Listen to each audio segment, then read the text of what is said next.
Olá, boa noite. Tudo bem? Bom, como estamos ao vivo, eu vou aqui fazer um teste, né? Tá tudo certo aí, Diego? Bom, eu sou Rosilene Correia, da direção do Simpro. Boa noite a todos e todas que estão nos acompanhando.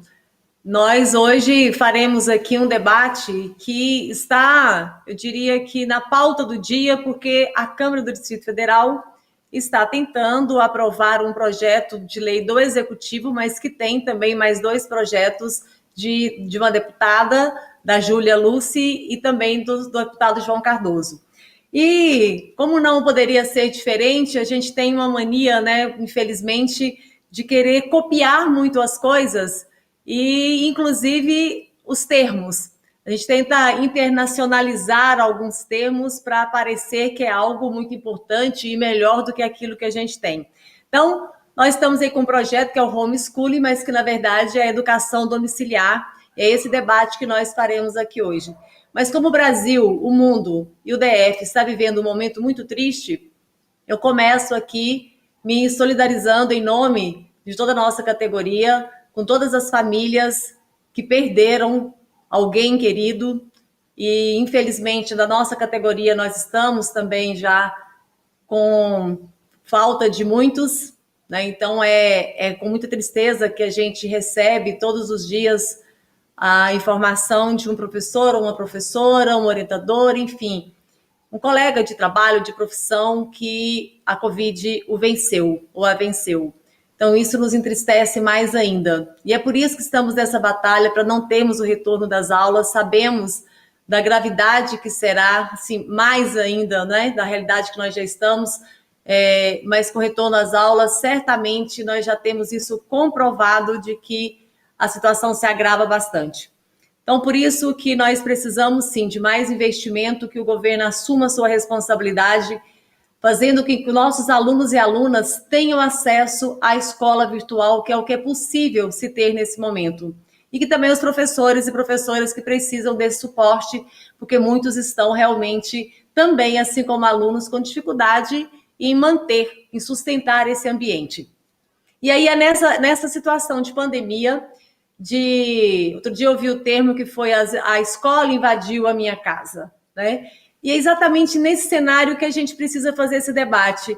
O que significa isso? O que é eu querer transformar a minha casa em uma escola? Nós estamos falando de um período de pandemia, mas o debate aqui hoje vai muito além disso. Na verdade, a intenção aqui no Brasil tem divergência de dados. O governo diz que tem aí cerca de...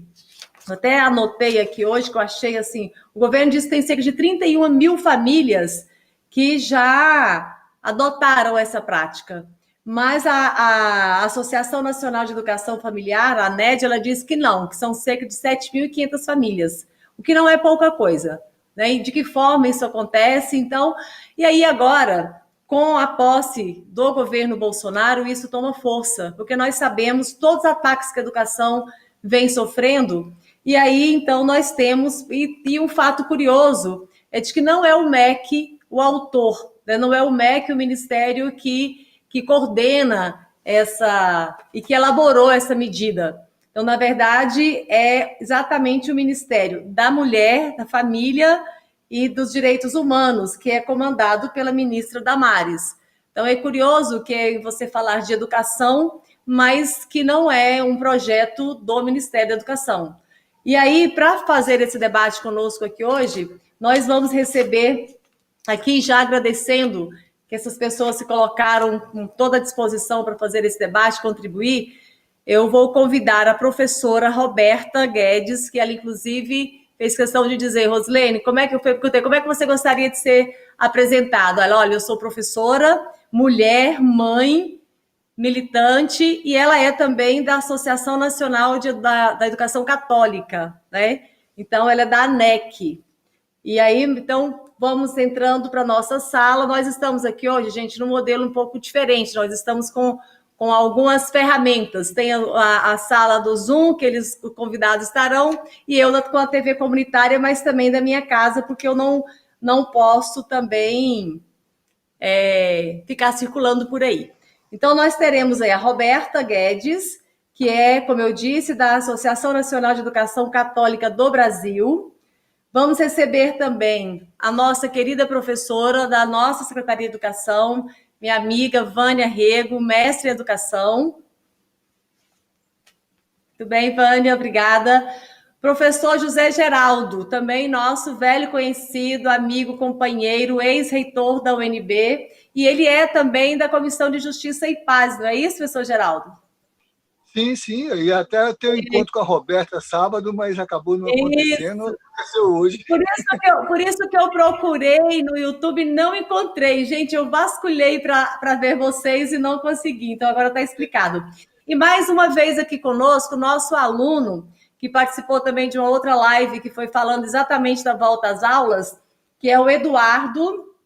Ele tem 11 anos e é aluno da nossa escola classe 512 Samambaia, lá minha querida Samambaia. Agradeço a família do Eduardo por mais uma vez ter feito com que o Eduardo viesse aqui nos prestigiar e fazer esse debate conosco, né, Eduardo? E também a Mariana, que a Mariana tem 15 anos.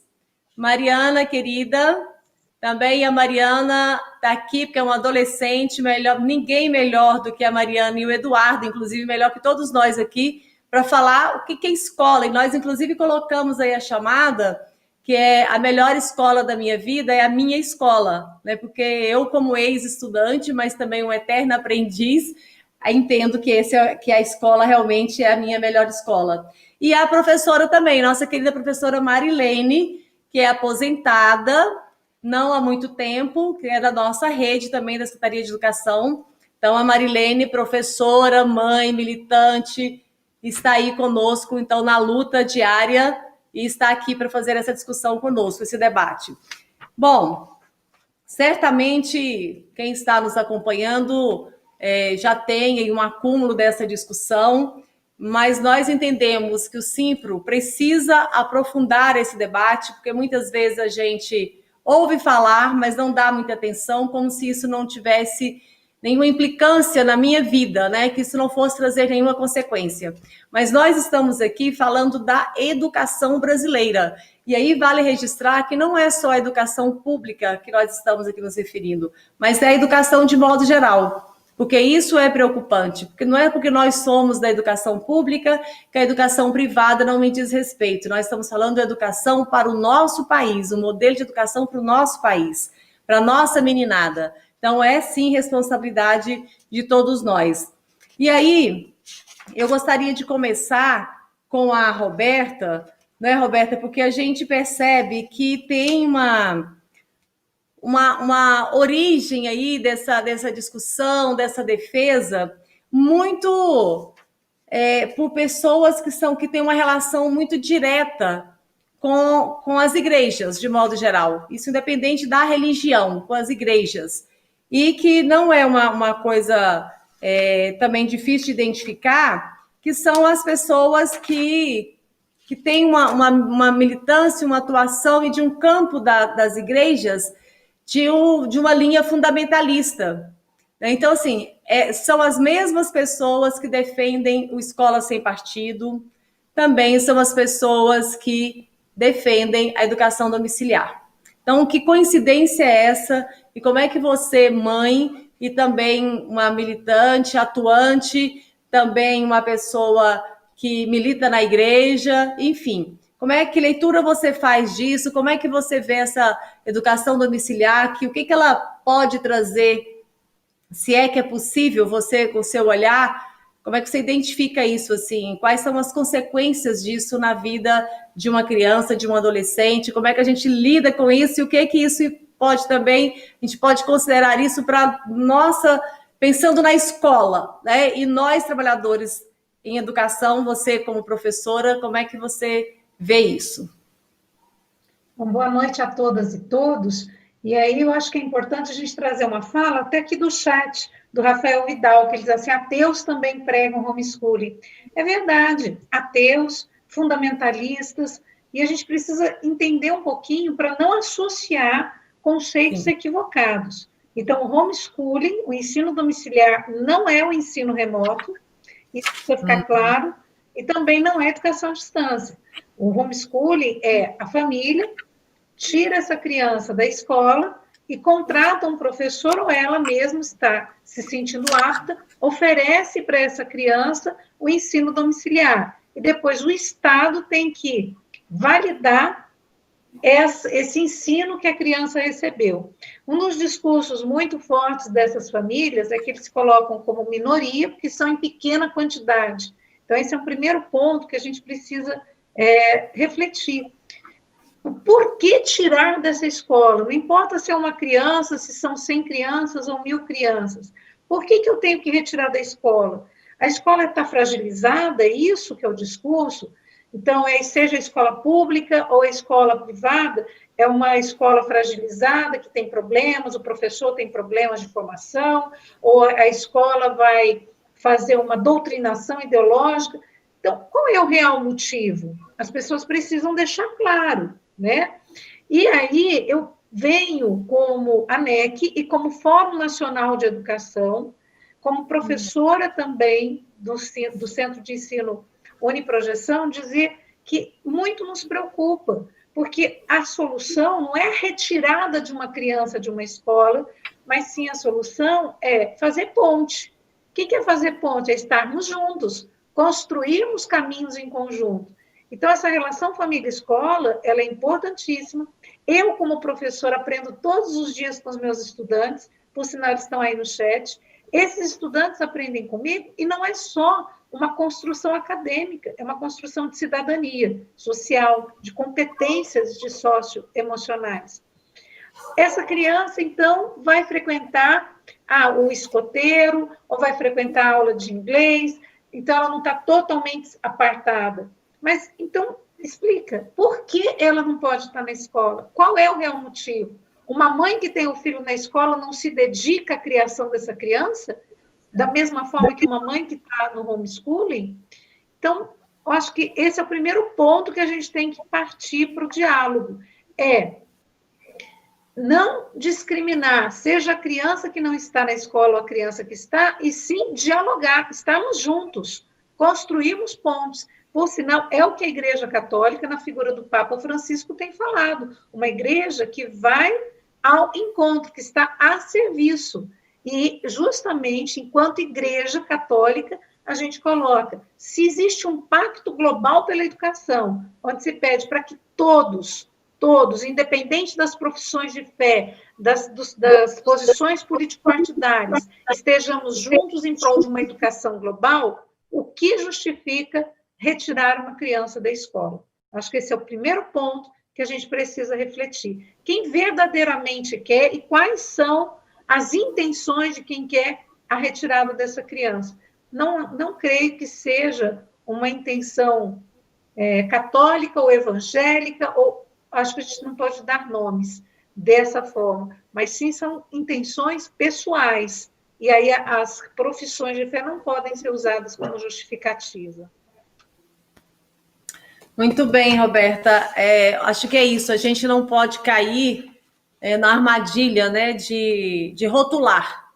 Não se trata de ser de um grupo específico, mas, na verdade, a preocupação muito grande. Aí eu quero convidar a Vânia para falar um pouco, Vânia, que é da nossa realidade de rede pública, que a gente tanto tem falado, que nós conquistamos aqui a gestão democrática, que é exatamente uma perspectiva de você abrir a escola, democratizar as decisões da escola, o fazer da escola, o pensar pedagógico da escola, onde tem todo o espaço para a família na escola, dentro dessa nossa escola.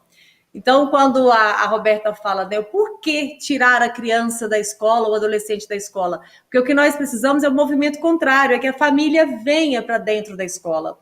Então, a gente precisa também reforçar isso, essa prática que é da democracia na estrutura das nossas escolas.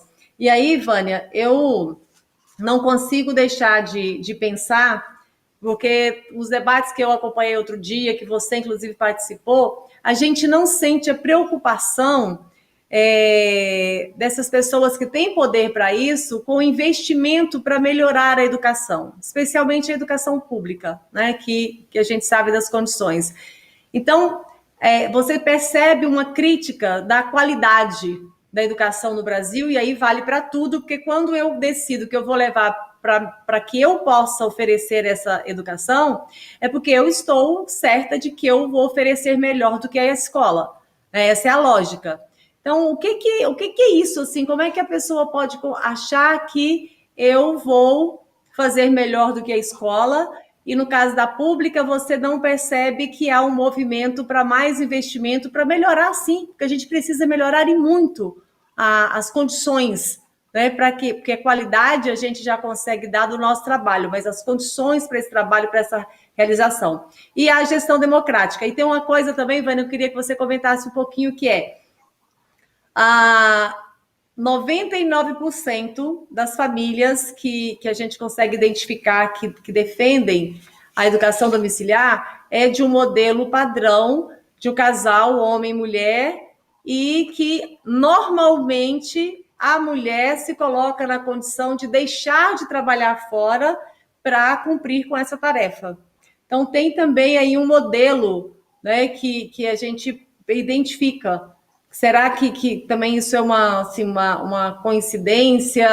Enfim, tem essa lógica aí também que a gente, estudando um pouco, lendo um pouco sobre isso, você vai percebendo esse perfil de família também, que é isso. A mulher sai do mercado de trabalho para se dedicar à educação dos filhos, o processo, na verdade, educacional, né, dos filhos. Que a educação, como a formação, a gente já faz isso, nós sabemos bem o que é isso, né? O que é educar os filhos trabalhando e eles lá na escola e vice-versa. Então, com você, Vânia Rego, nossa colega. Boa noite, né? Boa noite a todos e a todas aqui, e os que estão participando do chat, eu também estou acompanhando o chat aqui. Primeiro, a gente tem que saber o seguinte, por que esse debate? Esse debate, ele nasce em função de um projeto de lei que o governador encaminha para a Câmara Legislativa durante a pandemia, falando da legalização do homeschooling. Então, é importante entender que não se está procurando temas para fazer live. É um tema urgente que está na pauta da Câmara Legislativa e ele precisa ser amplamente debatido, e ele precisa ser racionalmente debatido e também ver quais as intenções, onde ele aconteceu e por que aconteceu. Então, eu observando aqui o chat, as pessoas, elas dizem o seguinte, olha, o homeschooling, ele não vai exigir gastos do Estado. Isso é um engano.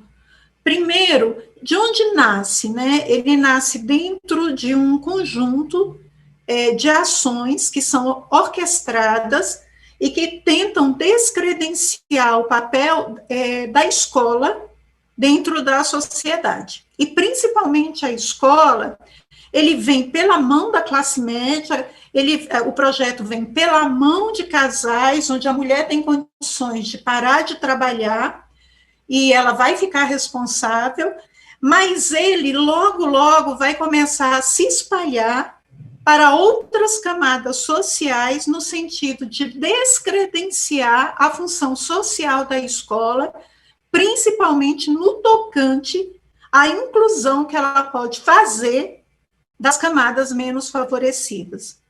Então, é o que eu chamo eu até abordei isso na Câmara Legislativa, na audiência pública com os deputados, é o que eu chamo de desejo mimético. Primeiro, eu crio a realidade em uma camada que serve como modelo para outras. Esses casais, na maioria, no chat, um ou outro diz que é ateu, mas não é isso. Na maioria, são casais vinculados a uma igreja. E aí o problema não é ter religião, o problema é ser vinculado a igrejas fundamentalistas. O fundamentalismo está aí mostrando o seu fracasso, a sua pseudo-moralidade, que de moralidade não tem nada, é só hipocrisia. Haja visto o que nós estamos vendo agora com os fundamentalistas do valor da família, matando a família, né? Gente que adota 50 filhos, tem caso com filho, casa com filho, mata o filho, que depois vira marido. Isso não é uma exceção. Os fundamentalistas são pseudos-moralistas. Pseudos-moralistas. E eles tendem a ser líderes de pessoas até bem intencionadas. E eles começam a disseminar que a escola é um fracasso e tudo, e que é importante que a família assuma essa educação dos filhos. E por que a família vai assumir? É porque a mãe que vai deixar de trabalhar, ela é competente em todas as áreas do conhecimento que a escola tem como finalidade abordar, porque a nossa Constituição, no artigo 205, e a nossa Lei de Diretrizes e Bases da Educação Nacional, no artigo 2º, elas dizem, nessas leis, que são as grandes mestras para nosso prumo educacional, de que a educação é dever do Estado e da família, né? Deve ser feita baseada nos princípios de solidariedade humana e tem por finalidade o pleno desenvolvimento do educando, então, tanto do seu ponto de vista cognitivo, de se apropriar dos conhecimentos sistematizados pela humanidade, né? O seu preparo para o exercício da cidadania. E o termo cidadania é muito difícil ele ser construído dentro de grupos tão pequenos como os da família. Eles precisam do confronto e dos conflitos que se estabelecem no contato com os outros, porque é na hora que eu vou para a escola que eu tenho o outro como referência, né? E aí eu me sinto ser de direitos e eu também exerço deveres. E também a qualificação para o trabalho, que não é para o mercado, é para o trabalho no sentido amplo, até daquele que não foi criado ainda. Então, a lei é muito clara. A família tem o seu papel na hora que ela opta ou não, porque muitos são filhos da não opção de ser filho, de ser pai e de ser mãe. Ela vai educar, sim, mas a escola também vai educar. A escola como um representante do Estado. E, nesse sentido, a escola não pode tratar a educação como uma mercadoria. Bem, aí esses pais, em princípio, eles dizem que vão assumir. E eu coloquei lá na Câmara e vou reforçar aqui. Eu acompanhei 2 famílias que os pais tiraram os filhos da escola, disseram que iam assumir, não tem competência acadêmica para tal, nem nos anos iniciais tem. Quando entrar nos anos finais do ensino fundamental, do 6º ao 9º ano, terão muito menos, porque a mãe é formada em letras, ok, vai ajudar em português, mas ela vai conseguir as metodologias suficientes para trabalhar todas as nuances da matemática, do mundo físico e natural, das ciências sociais e políticas, como previsto no artigo 26 da Lei de Diretrizes e Bases da Educação Nacional. Aí, quando chegar nesse momento que não dá conta, aí vem o segundo momento do homeschooling. Olha, a gente não deu conta, então a gente precisa agora do que o Friedman falava junto com Hayek, no primeiro momento pós-guerra, que é o voucher education, que é o cheque educação. Aí eles vão querer, mas eles não vão querer para pagar uma escola. Vem uma terceira intencionalidade, que ela é muito cruel, que é a precarização do trabalho docente, porque aí vem os tutores. Esses tutores, nesse terceiro momento, eles vão ser custeados pelo Estado, porque isso está começando muito pela classe média. A classe média, muitos, inclusive, tirando os filhos da escola privada, porque não dão conta de pagar, e entrando também no discurso do homeschooling, por arrogância, falta de humildade, de reconhecer que a escola pública pode ser um lugar para os filhos deles. Então, tem isso também. Muita gente da classe média que está entrando nesse discurso para dizer, não, eu não tirei meu filho porque eu não posso pagar. Eu tirei porque eu sou a favor do movimento do homeschooling. E aí, quando você vai ouvir os debates, é muito superficial.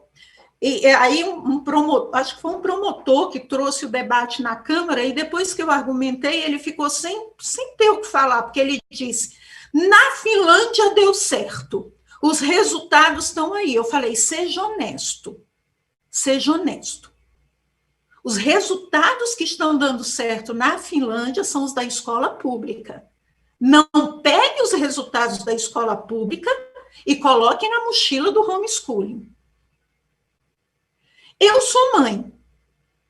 Eu tive 2 filhos, que hoje já estão no doutorado fora do país. Eu fico a pensar do que eu teria privado João e Arthur do convívio social da escola, do confronto com o diferente que nos faz melhorar e que nos coloca em xeque, porque estar entre os iguais é muito fácil. Dos desafios colocados pela aprendizagem de diversos atores sociais, que eram os professores com toda a sua diversidade.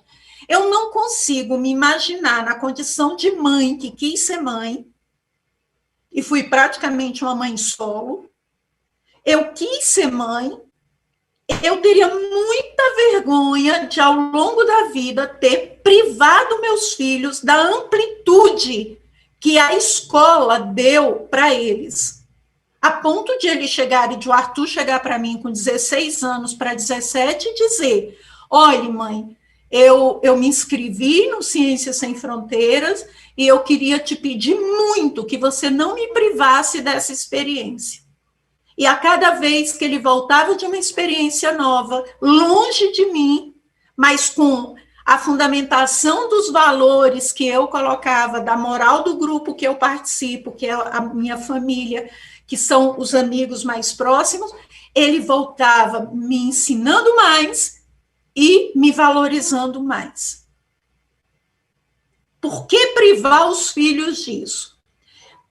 Por último, e eu sei que muita gente pode ser, inclusive, como alguém aqui não consegue argumentar e coloca assim: Vânia Rego, a Edilane, discurso furado. Isso não é um argumento, isso é só um descredenciamento daquele que pensa diferente. É feio entrar no chat para não argumentar, porque eu estou gastando argumentos que eu li, que eu estudei em outras realidades. Então, é feio alguém entrar para fazer só isso.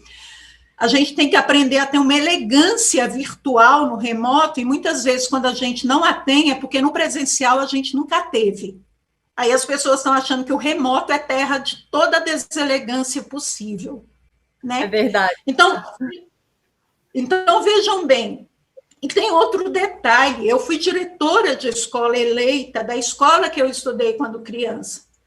Eu não tive 1 ou 2 casos de adolescentes que estavam sendo molestados em casa por famílias que na escola foi que nós descobrimos. Foi na redação que ela se manifestou. Foi no desenho.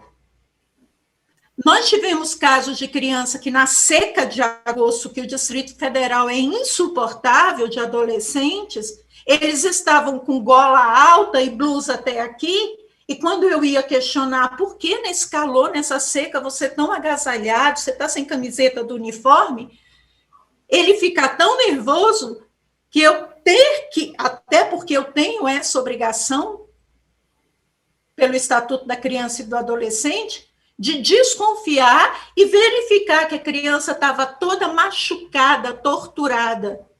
Muitas dessas famílias, elas vão querer sim um homeschooling, para que a escola não seja um lugar onde se desvele as crueldades que às vezes acontecem. Não são todas as famílias que querem homeschooling que fazem isso, mas algumas, no desejo mimético e na porta aberta, vão usar do homeschooling para também esconder seus filhos criados de qualquer jeito da escola, para que a escola não seja um espaço de liberdade. Porque educar é libertar. A escola não está cumprindo seu papel social. Quantos % da escola não cumpre seu papel social? E finalizando, a escola pública está horrível. Basta ver o discurso, as notas do PISA, basta ver as notas do IDEB. O IDEB começou em 2005, e se você pegar, ele tem um crescente, ele não tem um decrescente. Qual é o parâmetro da escola de antigamente para você dizer que a escola pública está piorando? A escola pública de antigamente era boa porque era boa para poucos. Uhum. Então, a escola pública, ela precisa também ser respeitada nos seus resultados, que muitas vezes são analisados de forma extremamente superficial por quem acha que pode dar pitaco. Eu não posso dar pitaco no julgamento de um juiz. Eu não posso dar pitaco na cirurgia de um médico. E está correto que eu não possa. Mas muita gente, sem o menor conhecimento, eu sou estudiosa de políticas públicas, eu sou mestre nessa área pela Universidade de Brasília, eu exercito esse estudo cotidianamente. Muita gente que não conhece a realidade escolar, não analisa dados, chega no chat e diz discurso furado. Olha o nível de quem puxa esse debate. Muito obrigada, Vânia. Professor Zé Geraldo, a sua experiência aí ao longo dos anos aqui na nossa Universidade de Brasília e com toda a sua dedicação, e a gente tem sempre um prazer enorme estar com o senhor, que é sempre um aprendizado enorme. Só conseguiria imaginar que o Brasil estivesse passando pelo que está passando nos dias de hoje, né, e a educação sendo tão atacada. Acho que nem o senhor, nem ninguém de nós esperava por isso, né? E principalmente nessa lógica aí que parece que a gente está voltando realmente no tempo, porque parece-me que é aquela história de quando a educação era para pouquíssimos, especialmente para quem tinha dinheiro para ter educação e inclusive ter professor em casa, né? Contratar um professor para os seus filhos. Então, assim, é uma coisa totalmente na contramão. É o que a gente está vivendo hoje aqui no nosso país, que a ideia é essa, né? É destruir a educação pública porque ela é para pobre e deixa que os ricos darão outro jeito. Inclusive, um deles é esse de que deixa que dos meus filhos cuido eu, que vou cuidar muito bem. Mas é o desmonte do Estado brasileiro que, na verdade, eles querem um Estado só para eles, só para a minoria, né? E o nosso Código Penal, ele prevê crime e abandono escolar, mas a gente... Não, eu acho que eu, pelo menos, tenho uma resistência em fazer essa discussão na lógica muito legalista, né? Porque, na verdade, o que se pretende é uma exclusão, é exatamente separar as pessoas, é não permitir que haja esse convívio, que as crianças se misturem, porque mesmo dentro de uma escola particular, você tem a diversidade, né? Sai do universo da família. Isso faz toda a diferença. Então, além dessa questão legal, que altera o ECA, enfim, a tentativa é essa, né? É ignorar as nossas diretrizes curriculares que são com base em direitos humanos. Então, sim, o senhor, com toda a experiência, como é que o senhor olha para isso, né? Que recado o senhor pode nos dar aí, assim, para a gente enfrentar e mostrar que não se trata apenas da defesa de emprego de professor, porque outro dia eu ouvi de alguém do governo que nós estávamos preocupados só com o nosso emprego, que isso iria tirar emprego de professor. E a gente sabe que não se trata só disso. Pode ser também isso, claro, mas não é só isso. Então, professor Zé Geraldo. Bem, obrigado, Rosilene, pelo convite de estar com esta seleta comunidade de debate. Não só os acadêmicos e especialistas, mas os jovens que são sujeitos do processo e que estou aqui ansioso para ouvi-los, o Eduardo e a Mariana. Já vi que eles têm até fã-clube, que estão aí se mobilizando. Né? Mas, então, eu queria dizer algumas coisas preliminares, considerando que tanto a Roberta quanto a Vânia já balizaram o âmbito em que essa questão é mais difícil de ser trabalhada, e é uma questão difícil. Eu queria balizar da seguinte maneira. O percurso civilizatório, em todo o tempo, e sobretudo no nosso próximo espaço, que é o Ocidente, foi balizado pela educação como um instrumento que realiza a plenitude do humano e a capacidade dos sujeitos agirem no governo da cidade e na construção de sua convivência com dignidade, com respeito, com qualidade. Então, todo o percurso civilizatório está balizado por esse processo.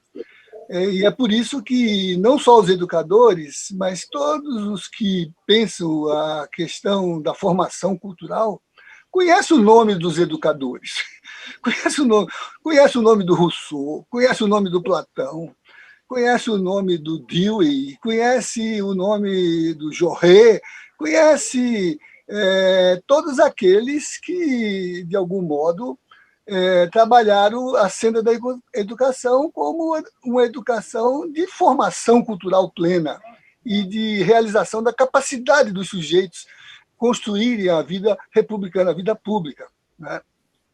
Então, é por isso que esse tema é forte e está aqui presente. Você se referiu à minha condição de reitor, e eu venho para o debate mobilizado por dois antecessores que estão ligados à experiência de formação do Projeto Brasileiro de Educação, seja como projeto civilizatório, seja como projeto pedagógico, dois antecessores meus, reitores, Darcy Ribeiro e Anísio Teixeira.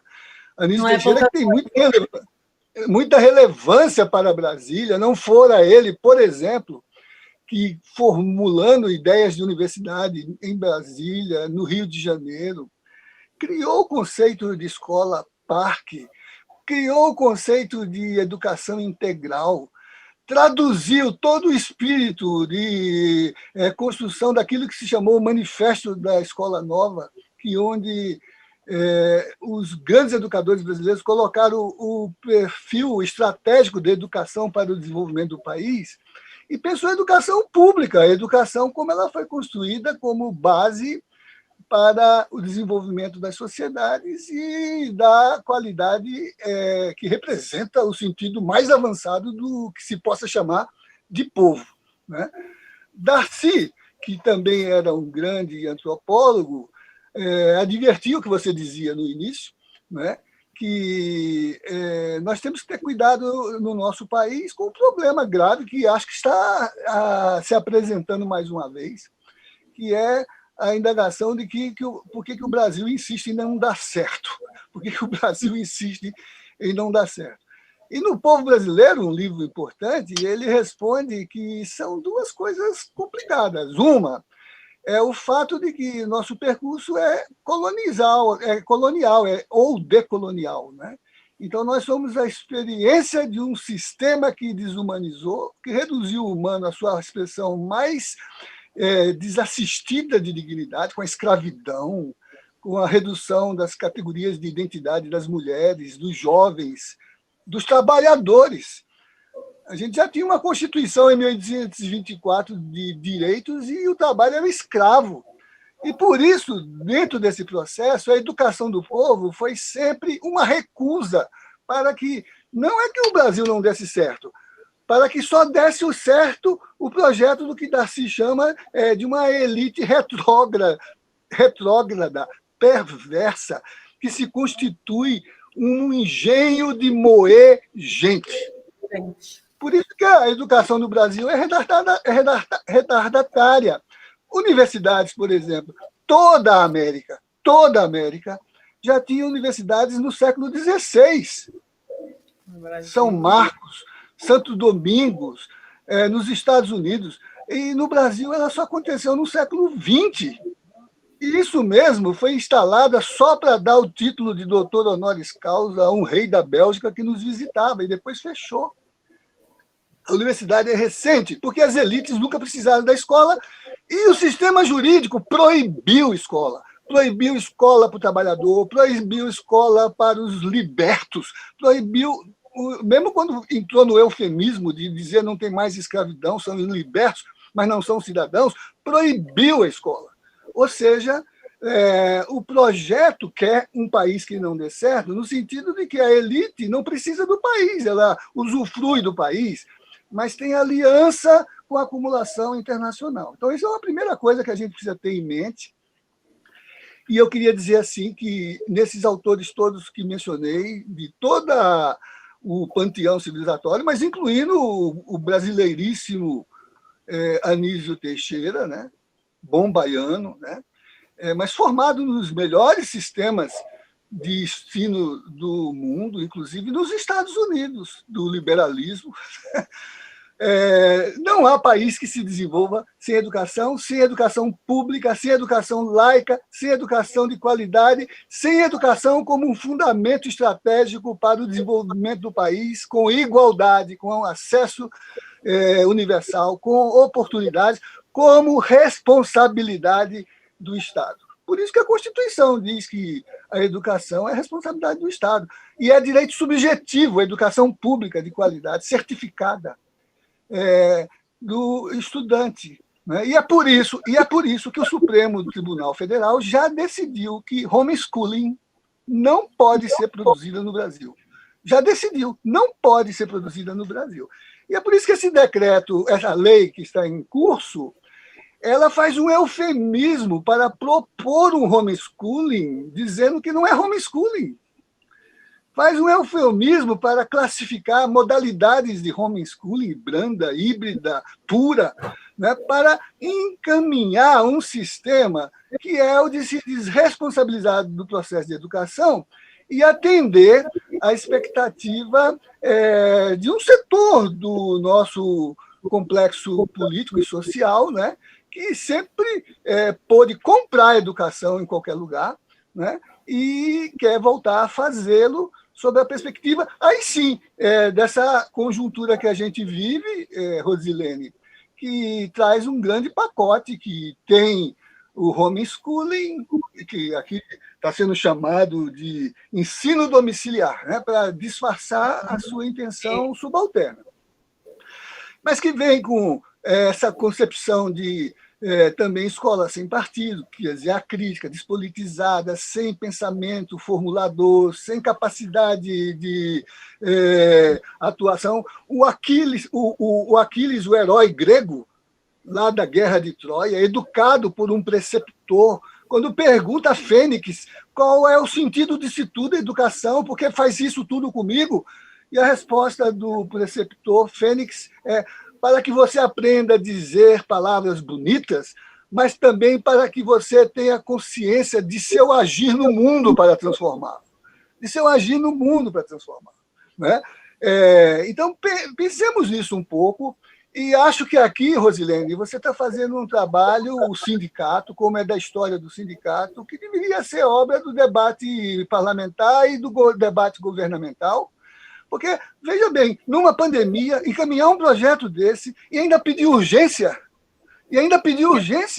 quer dizer, colocar a sorrelfa uma discussão que vai se dar num período de distanciamento, de recolhimento, de limitação do debate, exatamente a pretexto de encaminhar uma proposta que é complexa, é difícil. É difícil. Eu nem entro no debate que está acontecendo no chat, porque é próprio dessa discussão de anonimato, a vociferação por impulso ideológico e por motivação de pensar seu lugar no mundo. Eu quero dizer que esse debate mostra como a questão é difícil. E aí, para sintetizar alguns pontos, eu sei que você não gostaria que fosse por esse caminho, mas eu quero dizer o seguinte. Primeiro, o projeto tem muito problema de natureza constitucional. Ele encaminha uma proposta que a Constituição não abriga, porque a Constituição pensa uma educação com igualdade de condições, com liberdade de aprender, com pluralismo de ideia, com gratuidade, com valorização profissional do ensino, com gestão democrática do ensino e com controle do padrão de qualidade. A Constituição pensa assim, e por isso o Supremo disse que não pode. E se fizer alguma estratégia de cooperação com a vida privada a partir de um modelo de educação que possa ser conduzido pela família, esse modelo tem que respeitar esses valores e, ao fazê-lo, tem que obedecer a parâmetros de lei nacional. de lei nacional. Aí a mensagem diz que aqui está se exercitando uma competência complementar ou concorrente que permitiria, a falta de lei nacional, encaminhar uma proposta como essa. Mas é artificial esse argumento e é falacioso, porque no mesmo instante em que diz isso, propõe suspender o artigo 55, ou melhor, aplicar como se ele estivesse sendo apto, por meio dessa utilização artificial, o artigo 55 do ECA, que exatamente salvaguarda a juventude, a adolescência, de uma possibilidade como essa, do privado se apropriar da responsabilidade pública e poder construir essa dimensão que,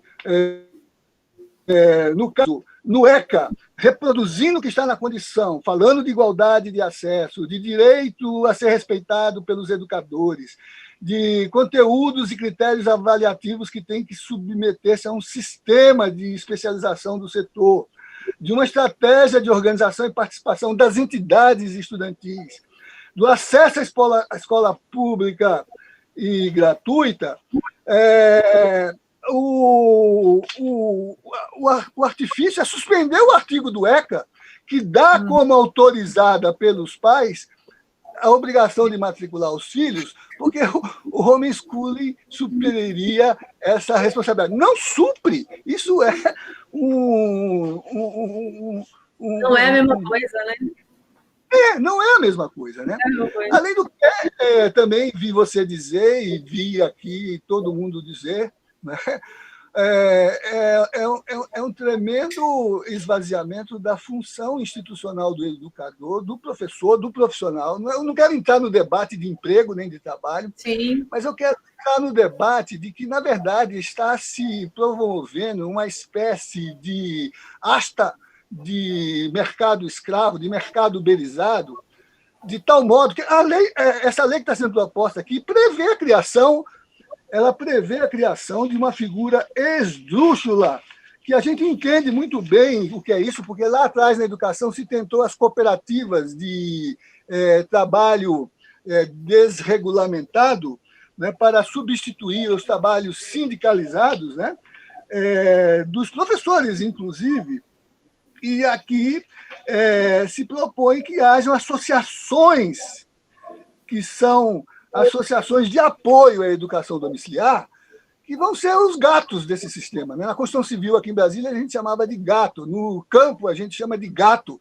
O agenciamento de mão de obra para efeito de suprir exigências da qualidade da função, que com esse mecanismo, por trás da chancela de uma associação que seria credenciada, né, vai fazer o mercado escravo do trabalho, vamos usar a linguagem moderna, uberizado. O trabalho uberizado. A gente tem o taylorismo, o toyotismo, o pejotização, agora a gente tem a uberização, né, do trabalho do professor. Então, são algumas preocupações, a questão não é fácil, eu não quero entrar no mérito das opções pedagógicas, porque estão aqui os especialistas notáveis, que eu conheço o seu trabalho, mas também, sabe que não é só em Brasília, em São Paulo também está havendo essa discussão, e me chamou muita atenção, viu, professora Vânia, em São Paulo, que a mais veemente repulsa que eu vi a esse projeto foi de uma médica patologista do Instituto equivalente à medicina legal, né, que examina os casos de violação de jovens estudantes no ambiente doméstico, porque a gente sabe que no mundo todo, inclusive na Finlândia, né, o grau de violência doméstica contra a mulher e contra crianças é equivalente. Não importa que seja no melhor IDH do mundo, que é o Lago Sul, ou no pior IDH do mundo, que é o Sol Poente, a taxa é a mesma em qualquer classe social da violência doméstica, da violência contra as crianças, que eu acho que a escola tem essa condição, né, de propiciar um ambiente de proteção, assim como o ECA, assim como a Constituição, que é o que nos cabe preservar. Não é uma questão menor e não é uma questão estranha, é uma questão vital, e a gente sabe, as estatísticas estão aí, só nesse ambiente de pandemia em que as pessoas têm que ficar em casa. A incidência de violações e de violência, sobretudo contra a mulher, no ambiente doméstico, exacerbou a estatística corrente. Então, não é para desconsiderar isso, e acho que os temas estão postos, né? E esse debate tem que ser levado a sério. Como dizia o filósofo Dworkin, é preciso levar certas questões a sério. O direito, a educação, a pedagogia, a função de governo, sabendo, né, que no mundo privado as visões de mundo se alteram, e é por isso que a condição republicana impõe um lugar para que o debate se faça na esfera pública e não na disputa privada, em que o mais forte, o mais rico, o mais poderoso, o lobo do lobo, como se dizia, até fazer o contrato social, devora não só os lobos fracos, mas as ovelhas. Então, muito bem o debate que você propõe, e eu queria ouvir a Mariana, porque eu já entrei no fã dela e também do Dudu. Estou falando no Dudu aqui. Dudu com 5 U's. Dudu, 5 U's. Então, obrigado, professor Geraldo. Professor Geraldo, quando eu falei da legalidade, é muito assim, é para não que eu acho que não tem que considerar, viu, de jeito nenhum, pelo contrário. Mas é porque tem uma questão social aí também que precisa ficar em evidência, é só nesse sentido, viu? Bom, nós tínhamos combinado aqui agora de o Eduardo. Cadê o Eduardo, que é o nosso estudante lá de Samambaia, 11 anos, e a mãe dele hoje não apareceu. Oi, Eduardo, tudo bem aí? Tá ansioso aí, esperando, né, para você poder falar um pouco. Então, fala para a gente, Eduardo, você, 11 anos, como é que você pensa a sua vida se, de repente, a sua família resolvesse que o melhor para você é realmente ter a escola dentro de casa, né? Com todo o carinho, amor que seus pais têm por você, mas a partir de então você não frequentar mais a escola 512 nem outras até você terminar o ensino médio. Como é que você pensa um pouco isso? Assim, como é que você sente com isso? O que você sente com isso? Eu acho que meus pais dão o seu melhor por mim. Outros pais também podem dar para os seus filhos. Nesse ensino remoto agora, as atividades estão na plataforma, estão indo, né? Não é igual as presenciais na sala de aula, mas a gente vai levando. Também eu acho que não devia voltar às aulas, igual eu falei na última live que eu participei, porque as salas são pequenas e sem ventilação inadequada. Banheiros sem estruturas. Aí fica difícil para voltar às aulas presenciais. Então, acho que devia ficar nas aulas online por agora, nesse tempo de pandemia, ficarmos todos em casa e focando que esse vírus vai passar, também se cuidando para passar e a gente voltar para a escola, com nossos amigos, também, por enquanto, ficar nessas aulas online, igual a pergunta que a senhora fez, do como os pais estão, né, fazendo, familiares, eu acho que eles estão fazendo melhor. Quando algumas vezes que eu não entendo muito, eu leio de novo. Quando eu não entendo, eles me ajudam nas atividades. Então, acho que a família faz também o seu melhor por a gente. Os pais, mães. E as aulas, sempre eu falo isso, que eu não concordo de voltar às aulas, porque a população vem morrendo, vem com muitos casos, e isso... eu acho que não concorda de voltar. As salas de aulas não tem muita estrutura. Então, não tem ventilação. Percebi que alguns ventiladores nem tem, então estão quebrados. Então, não devia voltar essas aulas aí presenciais. E os banheiros também sem estrutura. Eduardo, você consegue me ouvir? Eduardo, Sim, você consegue me ouvir? Então, eu queria só que você comentasse. É assim, nós concordamos plenamente com você que não é momento da gente voltar para as escolas de jeito nenhum. Mas você, o que a gente está comentando aqui é fora da pandemia, né? Você não voltar mais para a escola, todos os seus colegas indo para a escola e você continuar não na plataforma, porque não é essa situação que eu queria que você imaginasse. É de você não voltar mais para a escola, mesmo todo mundo podendo voltar, a pandemia acabou, e aí você continuar fazendo os estudos em casa só com os seus pais e seus irmãos. É isso que a gente queria ver, assim, se a escola te faria falta ou não, se você está sentindo falta da escola, dos colegas, de conviver com os colegas, se isso é importante para você. Sim, eu estou com muita saudade da escola, dos meus colegas, porque eu acho que já tem uns 5 meses que a gente estamos juntos na sala de aula, então estou com muita saudade da escola, de meus colegas, dos professores. Também, né? Isso. Eu queria voltar para a minha escola, porque eu gosto muito da minha escola e as aulas online é até uma boa opção, mas tem vezes que a gente não entende, aí a gente tem que ler e tentar o melhor caminho para a gente responder as atividades corretas e não perdermos o ano, né, nessas aulas online. Valeu, Eduardo. Obrigada, viu? Beijo, obrigada, viu? Tomara que termine logo essa pandemia para a gente voltar, né? Mariana, quer dizer que a Mariana está aí com fã-clube, Mariana? Eu tô. Mariana, 15 anos. Que ano você está fazendo, Mariana? Fazendo o primeiro ano do ensino médio.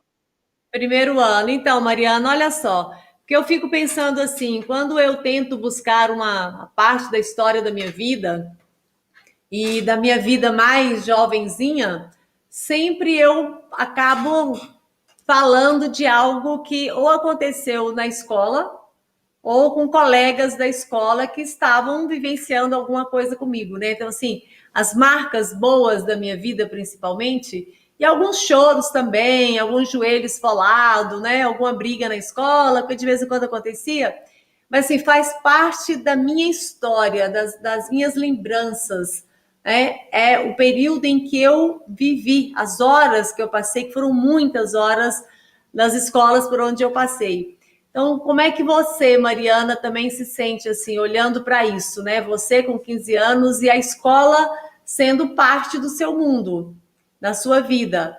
Como é que você vê essa proposta de homeschooling sendo você vivenciando uma escola, né? Como é que você pensa isso? Se essa fosse uma opção dos seus pais, enfim, o que é que você acha que essa meninada entende e pensa dessa proposta? Primeiro, eu queria agradecer pelo convite, agradecer ao pessoal no chat. Segundo, eu acho que a gente usa a escola para um princípio muito básico na vida de uma criança, que é começar a criação de lembranças e laços. E com essa criação de lembranças e laços, você vai definindo a sua vida. Tanto que a maioria das lembranças que eu tenho de o que faz parte de quem eu sou hoje em dia, da minha personalidade, da minha construção pessoal, veio da minha escola, veio das pessoas que eu conheci durante a minha jornada, de decepções, de vezes que eu já chorei na escola, de situações que já passei. Então, eu acho que é muito importante a criança vivenciar isso. Tanto que eu não sou a favor do homeschooling, respeito quem é, mas eu acho que a criança precisa vivenciar isso, porque ela tem que criar laços profundos, além de ser consigo mesmo, com as pessoas ao seu redor. Ela tem que vivenciar situações ruins, situações boas. A família está muito presente nisso também. A educação parte principalmente da família, inicia dentro de casa, com a educação básica. mas eu acho que na escola você não aprende só os princípios fundamentais de geografia, matemática, do conteúdo. Você aprende a viver, você aprende o que é a vida, você cria laços, você cria profundidade, você se conhece, você criando um laço profundo consigo. Se você não tem um laço profundo consigo mesmo, se você não se conhece, como é que você vai conhecer alguém se você não tem uma relação consigo mesmo? Eu acho que a escola ela abre as portas para o mundo. Muitos brasileiros não têm uma preparação porque elas não vivenciaram frustrações. E então, quando vivencia a primeira frustração, já desiste de vez. E onde eles vão vivenciar isso? Na escola, vão vivenciar isso aprendendo com a vida. Dentro de casa, com o ensino, onde seus pais ou professores contratados vão ensinar você, você não vai ter um convívio social com amigos, colegas, essas coisas. Você vai ter um convívio social com pessoas que são iguais a você, semelhantes, que são seus pais, professores, que não são as mesmas pessoas que você conheceria, porque você fora de casa, você conhece o mundo, você conhece diversidade, cultura, coisas diferentes.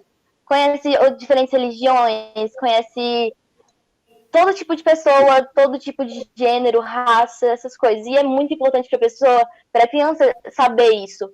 Porque se ela crescer com a mente fechada de o que é o mundo, é o que ela viveu dentro de casa, ela não vai estar aprendendo com o mundo, ela vai sofrer muito lá para frente. Então, a escola vai estar levando a criança a vivenciar essas coisas diferentes, a ter experiências, emoções, essas coisas. A escola, eu sou uma pessoa muito feliz com a minha escola. Pessoalmente, assim, eu adoro estudar questão pessoal mesmo. Eu não sou aquela pessoa que é muito estudiosa. E eu não acho que toda criança tenha que ser só 100% dos estudos. A criança tem que se divertir, tem que ser livre, essas coisas. O estudo dentro de casa limita muito a criança a um ambiente que não é... Pode até ser dinamizado pelos pais, mas não é muito dinâmico para a criança em si. Eu acho que você tem que levar a criança a lugares diferentes. Eu sei que muitos pais que são adeptos do homeschooling são pais que já vivenciaram violência, bullying, a precarização das escolas, essas coisas. Eu entendo perfeitamente que isso é algo assim, super preocupante, mas não é algo que você tem que partir para o pessoal para cuidar disso. Você tem que partir para o coletivo. É necessário opiniões diferentes, pessoas diferentes, para todos combatermos. Porque se você parte para o pessoal partindo da criação do homeschooling para evitar seu filho de sofrer violência, bullying, você está liberando outras crianças a possivelmente viver. Então, eu acho que você deixando a criança viver isso, a criança, principalmente a pessoa que vive situações extremas na escola, que vivem problemas, não podem se calar. São pessoas que têm que falar lá e, tipo, são pessoas que têm que realmente ter voz para a gente poder lutar com isso dentro das escolas, porque você não vai tratar isso dentro de casa, você tem que tratar isso no mundo, nas escolas. Os pais dessas crianças não podem ficar calados também. Você não tem que levar isso para o pessoal, se adaptar ao homeschooling. Você tem que levar isso para o mundo, você tem que levar isso para as pessoas, você tem que se unir e reivindicar os direitos, você tem que se unir, pedir pela a melhoria das escolas, pedir pelas coisas pela melhoria mesmo. Famílias que são adeptas do homeschooling, eu tenho certeza que gostam, porque se não gostassem não fariam mais parte, mas são cenários diferentes. Se você for conhecer uma criança que cresceu tendo homeschooling, você conhecer uma pessoa que não cresceu tendo homeschooling, você vai ver são cenários 100% diferentes, são pessoas diferentes, porque uma pessoa teve um mundo liberto, opiniões diferentes na sua vida, todo tipo de coisa diferente na sua mente, do que uma pessoa que nunca teve uma chance de escutar alguém chegando e falando, não, eu não acho que sua opinião esteja certa, acho que você esteja falando coisas erradas. Porque assim, dentro de casa, você vai ter pessoas que vão estar te apoiando, vão estar apoiando suas opiniões, porque foram essas pessoas que te ensinaram essas opiniões. E eu acho que fora de casa, a gente tem muito mais diversidade, essas coisas, e são muito mais coisas a aprender, um mundo totalmente diferente. Eu sou uma pessoa que os meus pais, eles sempre me ensinaram muito, nossa, meus pais sempre me deram uma aula de aprendizagem aqui em casa, tudo que eu precisava, eu podia perguntar para eles, conteúdo, vida, qualquer coisa, e mesmo assim, eu sou uma pessoa muito, meus pais são pessoas que tipo, me deixaram muito libertos para conhecer as coisas ao redor do mundo, eu conheci muitas coisas diferentes, e eu sou feliz com isso, porque com isso eu criei uma profundidade de relação comigo mesma. Se você não tem uma profundidade de relação consigo mesma, com que profundidade você vai conhecer outras pessoas? Como você vai adquirir essa profundidade consigo mesmo? Numa escola onde você vai ter professores chegando em você falando assim, não, você não pode fazer isso, onde você vai ter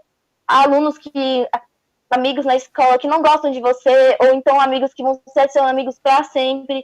Eu tenho amigos da minha escola que são amigos meus há mais de 10 anos, estão comigo até hoje, então você limitar a criança a uma cúpula, uma bolha social que é o seu mundo, que é a sua casa, ao invés de deixar a criança viver uma porcentagem do mundo dentro da escola, é uma limitação absurda de deixar a criança com uma mente muito fechada. Mas eu acho que, acima de tudo, eu estava lendo os comentários de quem é adepto do homeschooling no chat, estava realmente prestando atenção ali. Eu não disse em momento nenhum que homeschooling é para elite, até porque eu sei que em muitas situações existem famílias do interior, famílias que não têm condições de tipo, levar uma criança para a escola. São situações realmente precárias que dão aula em casa, e eu sei que isso não é muito bom, né? Mas são situações diferentes. Eu acho que as situações têm que ser analisadas, cada situação deve ser conhecida dentro de si, e as coisas têm que ser muito bem analisadas para você poder julgar. Igual eu acho errado quem julga o homeschooling de primeira mão, assim, de cara, sem citar relatos dessas coisas. Eu também acho errado quem está julgando as escolas, quem está falando como se as escolas fossem lixões onde você não aprende nada. Eu acho que você tem que vivenciar. As escolas públicas estão procurando melhoria. A culpa não é dos professores. Os professores não têm medo do homeschooling por medo de perder os empregos. Os professores têm medo do homeschooling por preocupação com crianças. Então, eu acho que a gente tem que reivindicar isso do governo, de pessoas que realmente têm que agir diretamente com essas coisas, com as escolas, não com os professores. Os professores não têm, assim, nada a ver com isso. Ai, mas eu ia para a escola, os professores molestavam. Ok, se eles te molestavam, você tem que agir em cima disso. Fala com os seus pais, conversa, vocês não podem se calar. E nem se adaptar a algo tão radical quanto ao homeschooling. Mariana, tem gente aqui chorando, viu? Sim, e principalmente com muito orgulho a gente ter uma garota aí, 15 anos, com a capacidade de fazer uma leitura tão real, tão sincera, e eu tenho certeza, não é, professor José Geraldo, deve estar aí, valeu a pena a gente esperar para te ouvir, e quem está nos acompanhando, muito obrigada. Temos a professora Marilene também, que ainda vai dar a palavrinha dela aí para a gente. Estamos aguardando também aqui por ela. E depois a gente faz, para quem quiser ainda acrescentar alguma coisa, faz uma rodada rápida aí, porque nós estamos já com mais de 1 hora aqui do nosso debate, mas eu tenho certeza que está valendo muito a pena. E é bom que a gente tenha aí as participações. E, Mariana, parabéns mesmo aí, parabéns a todos. Mas a Mariana traz assim uma reflexão, como eu disse, né? E o professor Geraldo falou também, é a parte mais interessada e de maior direito nesse debate. Então, quando a Mariana fala dessa coisa da bolha, isso é muito sério, né? Quando você pensa o que é uma escola e o que é uma casa, por mais que eu ame muito a minha casa, a minha família, a gente sabe o quanto que isso empobrece, né? E esse empobrecimento, com certeza, não vai ser favorável para a vida, para a formação dos nossos meninos e meninas. É nesse sentido que nós estamos falando. Família é coisa sagrada e que a gente tem assim como algo mais precioso. Mas o debate aqui não é contra a família, muito pelo contrário. O que nós estamos é exatamente querendo chamar a atenção das famílias para que se juntem a nós, para que tenhamos uma educação de qualidade, uma educação laica, uma educação que respeita, uma educação que forma para a vida. E para isso a gente precisa de todo mundo envolvido. Então a intenção do debate aqui é essa. E agora, então, a nossa queridíssima professora Marilene. professora Marilene, ela terminou e foi com o ensino médio, né, Marilene? A sua última jornada aí, você era professora de ensino médio. Sim. E é mãe da Bia. Não, ela não gosta que fala Bia. Como é mesmo o apelido dela? Sua filha? Babi. A nossa dele tá Babi, ela gosta de Babi. Né? Não é Bia, é Babi. E de outros tantos que você disse aí, que alguns você meio que adotou na vida, né? Aí no decorrer da sua trajetória. Então, Marilene, nossa professora da rede da Secretaria de Educação Pública do DF, seja muito bem-vinda e obrigada por terem aguardado, ouvindo todo mundo. E agora nós vamos te ouvir também um pouco. Marilene, só para dar uma deixa assim, na verdade eu estou deixando, olha, eu deixando, quem sou eu para deixar, né? Na verdade, é muito uma coisinha que eu queria que você comentasse, e tudo que você quiser falar, fique muito à vontade aí, mas só assim, você percebe um pouco de preconceito com a educação nessa proposta? Porque eu recebi algumas mensagens assim, de alguns achando que há um certo preconceito, né? Especialmente com a educação pública, então a gente tem que fazer melhor. Queria que você comentasse um pouquinho isso aí, se você percebe isso também, se não, não tem, fique à vontade. Obrigada. Olha só, gente, eu dei aula por quase 30 anos. Eu fiz uma viagem agora no tempo, né? Trabalhei em Braslândia, Ceilândia, Samambaia, que eu morava em Taguatinga-Sul. Depois eu me casei, mudei para Cruzeiro, aí eu fui trabalhar aqui no Plano Piloto. E eu me lembro, assim, de perceber, assim, tanto que era importante esse contato humano, sabe? Tanto que é importante você olhar no olho do aluno e ver que no início do ano estava de um jeito, tanto que ele cresceu, tanto que ele aprendeu a argumentar. E isso, quando a Rosilene fala que há um preconceito enorme com a escola pública, não resta dúvida, porque a gente percebe que quando a gente tem esses alunos, eles aprendem a estudar, a argumentar, gente, eles dão show, eles são excepcionais, eles são maravilhosos. Olha só, agora a gente está tendo uma espécie de um estudo em casa por causa da pandemia. Meu Deus, por causa da pandemia. É a vida em primeiro lugar, eu concordo com o Dudu aí. Não, agora eu não quero voltar. Gente, sala de aula é um do ladinho do outro. Mesmo que vá de 15 alunos e depois 15, criatura de Deus. Se um tiver contaminado, né, até no Amazonas, acho que mais de 300 professores foram contaminados depois que voltou as aulas lá no Amazonas. Mas eu queria dizer assim, que eu fico impressionado, e eu estava ouvindo esses dias um pouquinho sobre essa homeschooling, e as pessoas olhando o preconceito com a escola pública, principalmente.